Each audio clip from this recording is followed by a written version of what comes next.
Hello. Sorry, this. Hello and welcome to the second episode of the show with no name.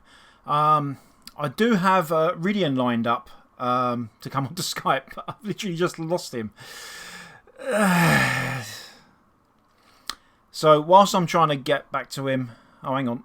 Right, let's roll the titles and then we'll get on to Rhyddian, who's going to chat to us about the Ash Wales conference. Bloody technical difficulties, it's thrown me off completely. Right, I'll roll the titles now. Right, here we go.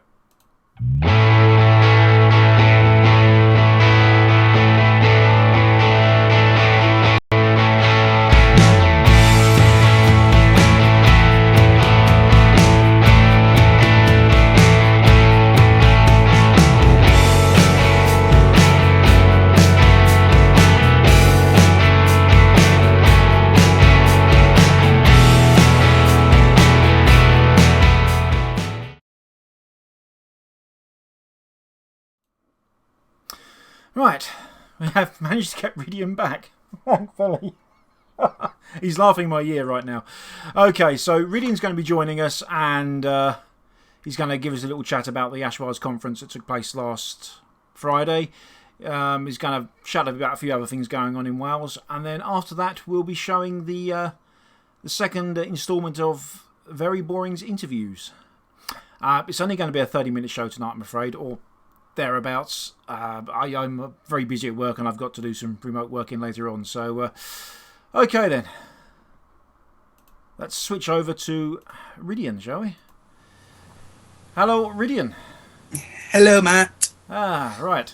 So, you were at the Ash Wales conference last Friday, I believe. Would you care to let us know how it went? It actually took place on the Thursday and Friday. Oh, right. It was both days, was it? Have we lost him again?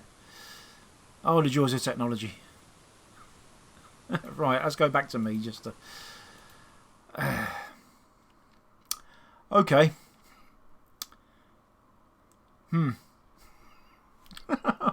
What a mess. Okay, what we'll do, if we do the segment Very Boring's interview right now, and I'll try and get Rhyddian back and we'll take it from there. Okay, thanks for your patience, folks.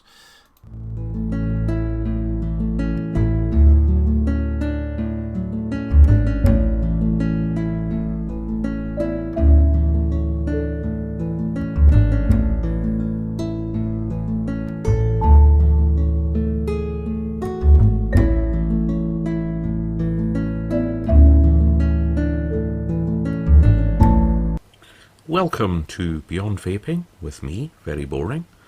It's a show about vapors, talking to vapors, but it's not about vaping as such. It's to find out more about the people in the vaping community. So, tonight's guest is Mr. Davey Malik. Good evening. Hello there. How are you doing? I'm doing fine. How are you doing? I'm doing very well, thank you very much. And technically you're my first victim. Yes. Great. But yeah, I'm not going to be hard on people. Try and keep it light. Well, it depends where the questions wander, but yeah. Okay, that's worrying. So, people will have seen you about on VTTV and the occasional YouTube appearance. Yeah. But let's get down to the real questions. So, where did you grow up? I was born and raised in Wolverhampton. Just a little village on the outside of Wolverhampton called Tettenhall. My dad was from Calcutta. My mum was from County Durham. So I had best of both worlds, different cultures growing up and all that stuff. And it was just a fantastic childhood. But I've been stuck in Wolverhampton ever since, unfortunately. Well, I'm sure there's nothing wrong. Stuck is not a term you can really use. You obviously enjoy it there, or you'd have moved. I do, because, I mean, let's face it, I've met my wife here. And we've got 3 lovely kids, so if I had moved on, then I probably wouldn't have got together with her. So in that respect, yeah. And it's not that bad a place, really. It was voted the worst city in the world in one of those travel magazines at one point. Oh, you But, never believe them, though. Yeah. But no, it was an interesting upbringing. Like I said, we had the best of 2 different cultures. And my first school I went to was a convent, and nuns are evil, I'll tell you that now. And it wasn't until I think I was 8 years old they finally pulled us out of there, when they realised exactly what was going on. Yeah. And we discovered the great big world beyond. That there was other stuff other than religion, you know. Yes, I can imagine. Yeah, it was really, really weird. I mean, one of the nuns turned around to my cousin and said, "Your mum is not your real mum. Your real mum is Mother Mary." And that was the point. He's like, right, out. Yeah, you do. Yes. Yeah, I mean, everybody goes on about the dodgy priests, but the nuns were worse in a lot of ways. Oh, yeah. And there was also one of the nuns. I started learning the piano when I was at the convent. And one of the nuns, Sister Mary, if I got one note wrong, the piano lid came down. But we weren't allowed to tell our parents how we did each of our fingers. So, yeah. Why can't you pick up your fork and knife? Yeah. Yeah, well, that's life. Right, Yeah. So, the next question. What area of work do you occupy? Well, I'm not working at the moment because I got quite ill at the back end of 2012. And then not long after that, I completely shattered my shoulder. So it kind of put paid to what I could do. Yeah, kind of puts a spanner in the works. Yeah, just a bit. But generally I do, I'm an analyst, or analyst, as some people call me. And it's just, I analyse call centre, different things, you know, amount of calls coming in, amount of outgoing calls that are being made, and I have to study how many staff we need at a certain time, that kind of thing. And I also, I did that for a major company, and we had the Olympics, so I had to manage the call centre for the Olympic Games. And about a week before it all started, it was all hands on deck, panic stations, are we going to be able to do this? Excuse me. And the day it all started, we went into the office at 7 o'clock in the morning to watch BBC News, just to see that it all went okay. Yeah. And there, sure enough, BBC News, BBC Breakfast News, and they said, "There's no problem." Yes, we did it. Thank God for that. So that was a big result. But that's generally what I do. Yeah. You're what used to be referred to as a time and motion man, really. You Yeah. analyse how much work is needed to do. Yeah. Yeah, that's basically what it is. I use the Erlang C calculation, and I've made up a whole suite of software using Excel, bringing everything in. Oh, it's so boring. But the amount of times I sit myself in my office and just shut the door, someone knock on the door, and I say, "Just get out. I'm busy." All right. I'm calculating. Yes. Yeah. Okay. Right. So, on to the harder questions. What's your favourite musical genre, type of music? I don't really have a favourite. I'd like anything, as long as it's good. I suppose I was brought up, well, my dad was into Ella Fitzgerald and Peggy Lee and Aretha Franklin. My mum was into all the 60s stuff with the Beatles and the Beach Boys and things like that. So I had a big mix, and that's how I've grown up, and classical music as well, because I'm classically trained on the piano. So I've always listened to classical music as well. So I don't really have a favourite genre. Yeah. But if I had to say, favourite band would have to be the Beatles, without doubt. I know that's kind of cliche, but they're bloody good. Oh, yeah, they're for their time. Yeah. Fantastic. And you my you favourite song is you Let got It Be. Yeah. You got a nice kind of semi-repeat when Oasis were around. Yeah, yeah. But that's it. I love 60s music. I love 50s music. And I love stuff like Oasis and Blur, Nirvana. So it's a whole big range of genres that I like. If a song's good, then I don't really care who's singing it and who's written it. I'll just like it. But I don't like, I'm like you, I don't like the manufactured crap. Yeah. That really does my head in. Like my daughters will sit there and they're listening to One Direction or something. It's like, oh God, just go away. I've tried to teach you as you're growing up, and you're still not listening. My sister once forced me to watch, I think it was X Factor, and all I could do was sit there. I was just criticising. Oh, and they missed that note, and that's off key, and that's not right. That's what I do. I'm not allowed in the room when they're watching X Factor or Britain's Got Talent, or even if they go Strictly Come Dancing. I'm not allowed to be in the room because I'm sat there going, "Oh, come on." Okay, so moving on. What is your favourite genre as far as, or type of film? That would have to be comedies. I especially like the new wave of comedies that's come out since like 40-Year-Old Virgin, and things like that. I can sit there, be roaring with laughter, and my wife will come downstairs and say, "What are you laughing at?" So I'm watching this. It's brilliant. And then she'll watch and go, "No, that's crap." Yeah, Judd Apatow and Seth Rogen. Yeah, Seth Rogen. I watched This Is the End the other night with Seth Rogen and James Franco, and I was in hysterics.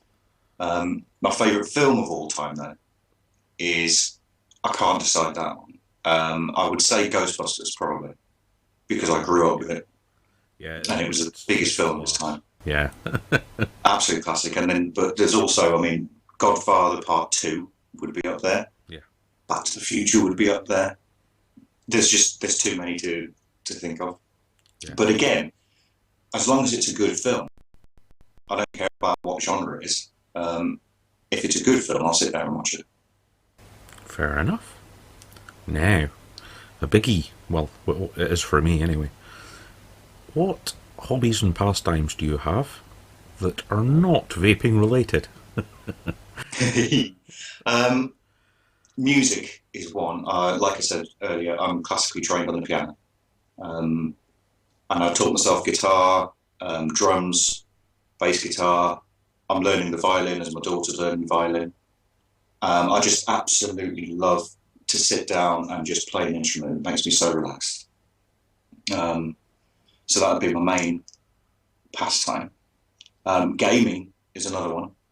There's not a day goes by that I don't game, whether it be a first-person shooter or an RPG like Fallout or Zelda, something like that. So gaming is massive.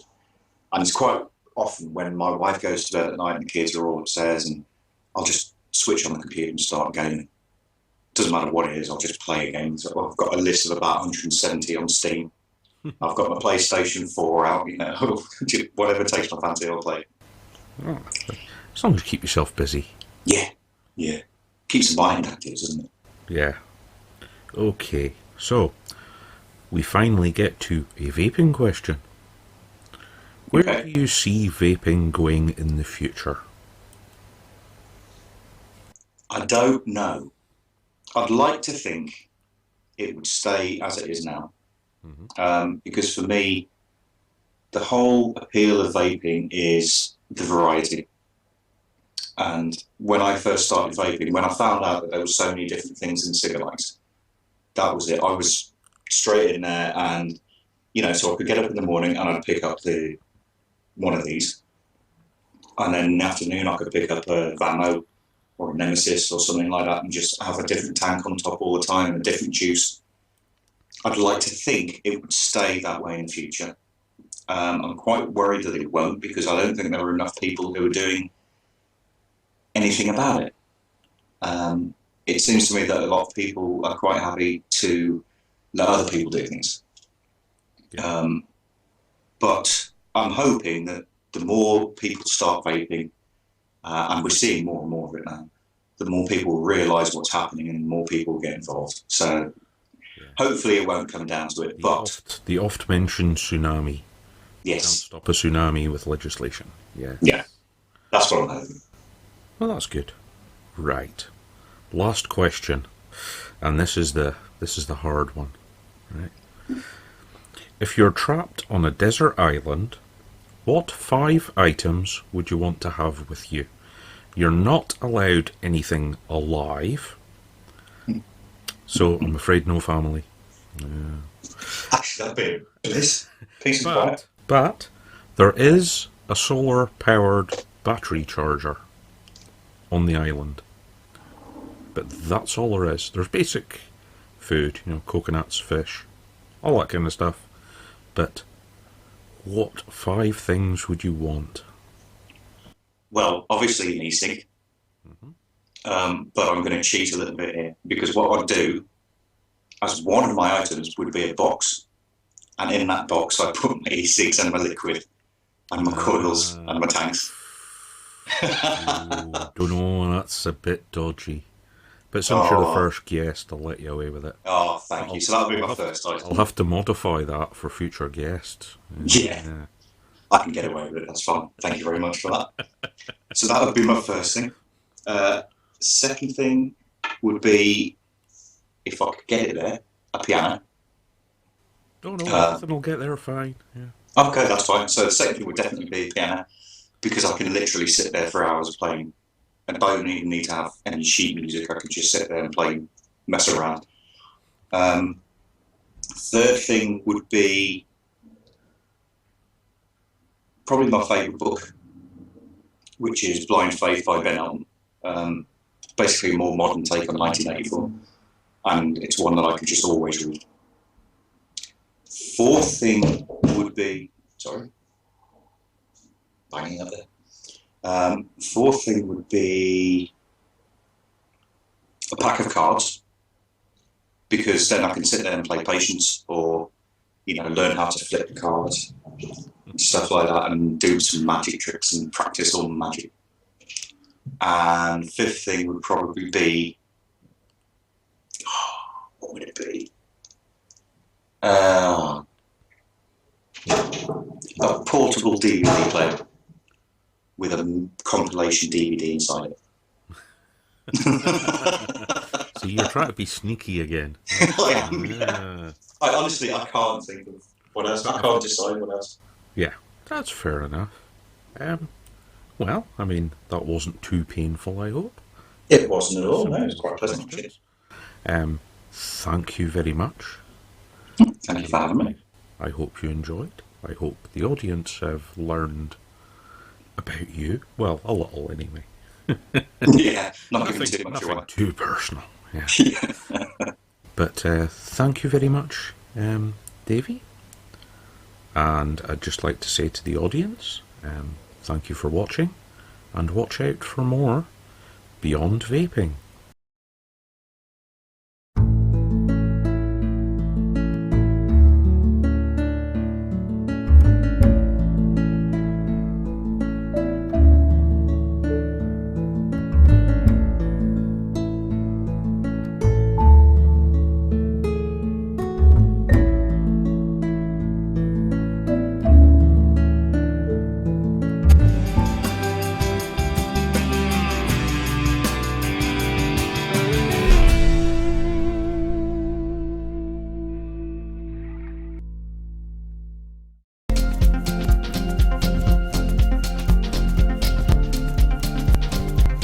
Joytech UK are proud sponsors of vapetrails.tv.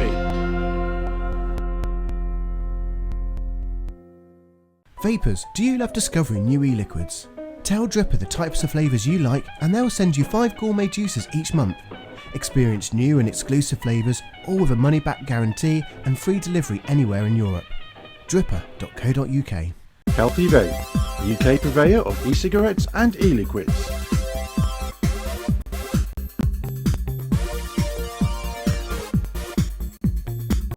Proud sponsors of vaping entertainment on Vapor Trails TV.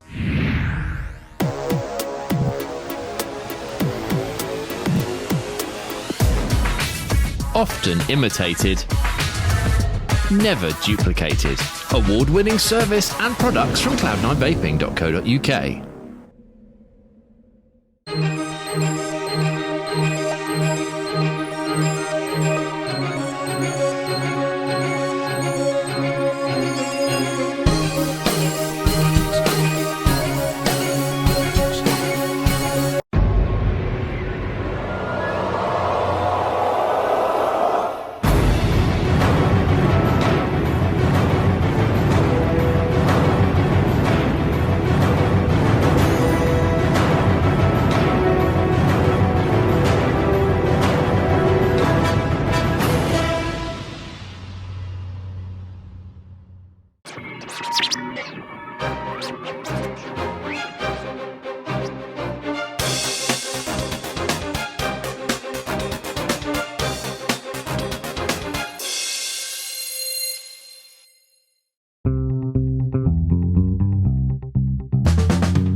iVapor and iVapor Elixir, based in Yorkshire, for your e-cig needs. That's ivapor.co.uk and ivapor-elixir.co.uk. iVapor and ivapor-elixir.co.uk, proud sponsors of vaportrails.tv.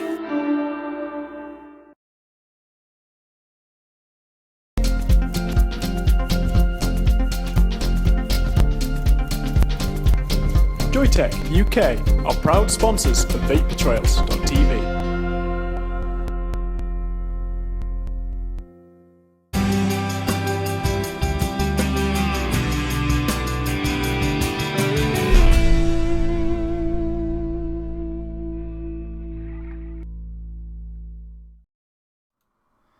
And we're back. Thank you very much for Very Boring for another superb interview and saving my bacon. Right, I've got Rhyddian back on now, so I'm going to switch the camera over to Rhyddian. Say hello, Rhyddian. Hello, Rhyddian. Right then, shall we talk about the Ash Wells conference again? Yes, let's actually get on with this. Okay, I attended on the Friday with Pete Dermody and Tom from e-cigs, along with Rhyddian, who was there for both days. With her e-juice at this point, I presume? Yeah, with her e-juice and with all her, with her favourite mod and tanks. Thursday was filled with at least 2 e-cig talks.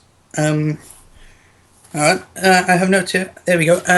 The most standout one was from Melody Tilson from the Non-Smokers' Rights Association of Canada. Okay.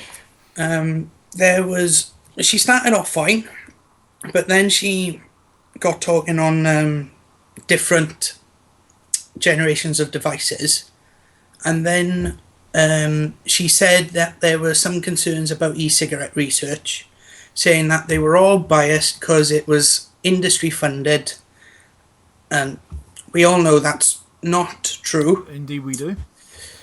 So I don't know where she got that from.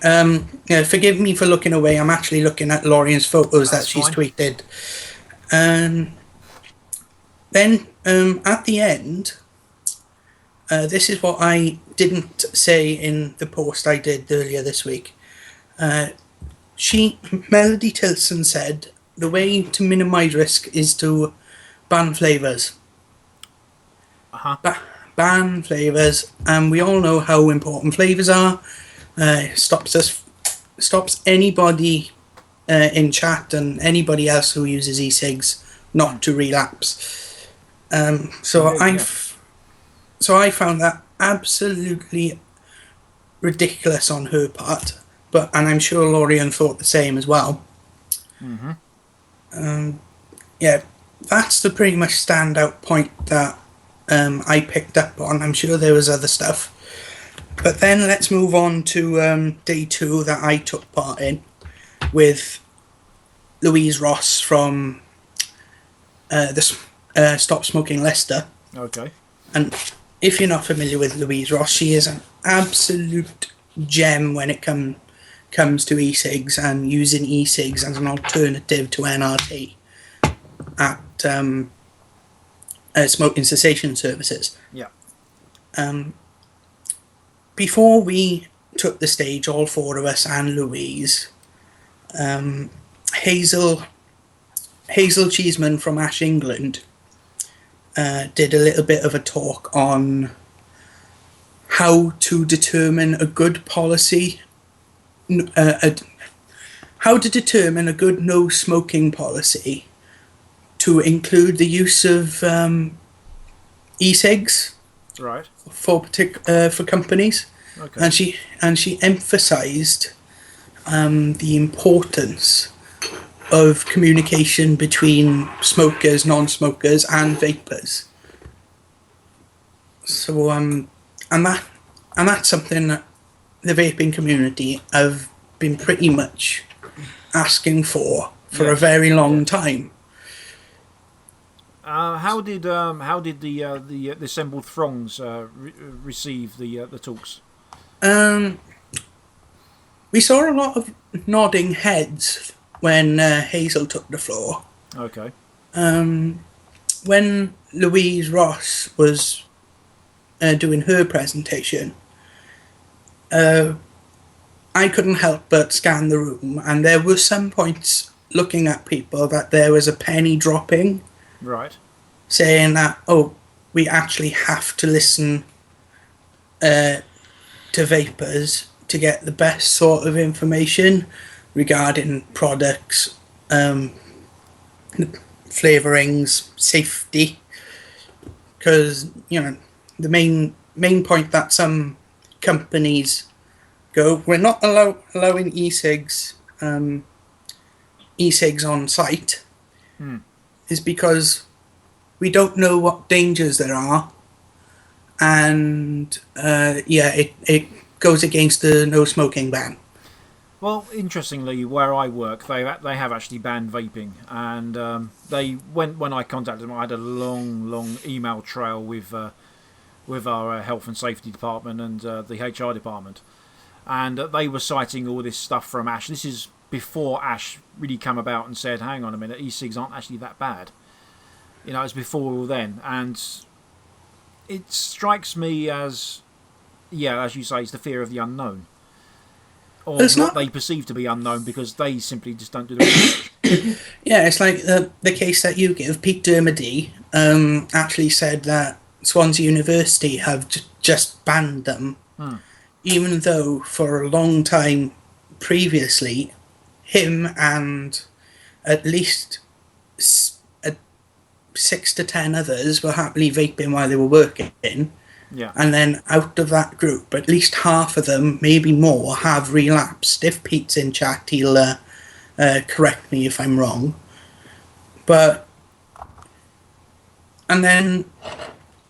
that brings us on to, I've lost my train of thought there.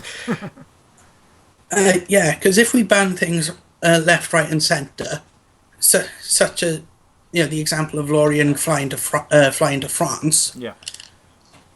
It's not just annoying for the vapor, but you've got to think of the people who have just switched over. Because it's like smoking cessation services look up, follow up people up to 12 weeks, okay. but within those 3 months or so, that's still quite early on, in my opinion. So any time after, so it's like the make or break time. So if you're not allowed to vape and you have to go out with smokers, there's always that. It's like, I'm surrounded by smokers, I may as well just light up. My view is smoking in the workplace provides a nice little carrot dangling in front of them to say, give vaping a try. Yeah, you could also look at the other ways. If there's any, if you've got your kit with you and you have a load of smokers around, and they always see me, it's like, that's an e-cig. It's like, well, take an Nemesis and a cake and people don't think that's an e-cig. They think the Gen 1s are. And then they go look for a Gen 1, not pleased with it, and then they find out that there's a workplace ban on them, and they just go outside and light up. But that's just my opinion. It's not everybody's. I'll tell you what. Round town now, when I pop round for lunch or whatever, I don't really see anyone for Gen 1 anymore. It's all Gen 2s. It's all egos. Yeah, it's like I've noticed that too. But then there's a few in my circle of friends that I've actually managed to convince to switch over, and they're on Gen 1 because they prefer the feel, the look, and then possibly the psychological link.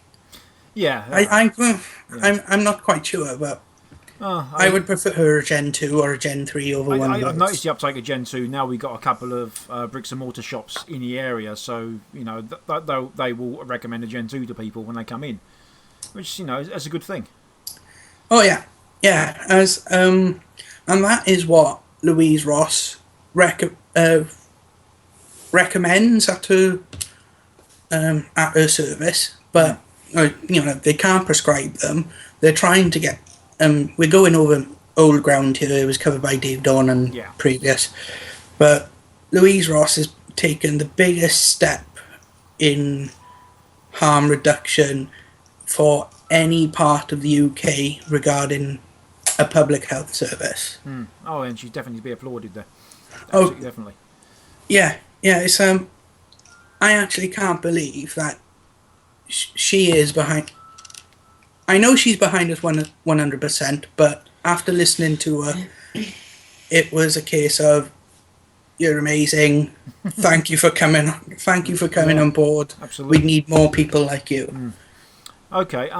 Right. Before we go, then, do you want to fill the folks in what's happening next Wednesday? Next Wednesday, if everybody in chat knows about the e-petition to the Welsh Assembly, the official handover is next Wednesday, so that's Wednesday, October the 1st. The handover time is penciled in for 1 o'clock in the afternoon. So if you want to come down, give me support, because I'll be the one giving the presentation to the petitions committee. I'm going to be doing. I'm going to be doing all the talking with support from Richard of Save e-cigs. So he's going to be with me as well. Hopefully Clive Bates, if he's free, he's been invited. We're basically trying to get a media frenzy around this as well. Mm-hmm. So if you want your 5 minutes of fame, come down to Cardiff Bay to the Welsh Assembly a little bit before 1 o'clock. And it should be fun for everyone else apart from me. Well, I'm going to try my damnedest to get down there. Hopefully I've got the day off work, so... Yeah, that's the problem with anything to do with politics or big things in Cardiff Bay. It has to be done on a Wednesday, because that's when all the politicians are in. If only they were there at the weekend, then everybody would swap the too place. busy in their second homes and whatever the hell they do. Right. Well, thanks for that, Rhyddian, and hopefully I will see you on Wednesday, and hopefully a few others will be in attendance as well. Yeah, I hope so. I need all the support I can get from all the friendly faces and all the people who like to fog up politicians. Superb. Well, until next time, Rhyddian, we'll see you again. Take care, cheers for finishing. So. Ta-da. And that was Rhyddian, everybody. Right. We finally got the bugs ironed out, thankfully. That was fun. Right, as I said at the top of the show, I'm only doing... Well, it's just over half an hour now. I've had to cut it short because I've got some work commitments to do tonight. But next week, I will hopefully bring you some news on how it all went at the handover. And potentially, I'll have another review or a tutorial video. And, of course, the next instalment of Beyond Vaping with Very Boring. Anyway, thanks for putting up with all the technical glitches. And I'll see you next week. And I'll click buttons. Oh, God. Cheers.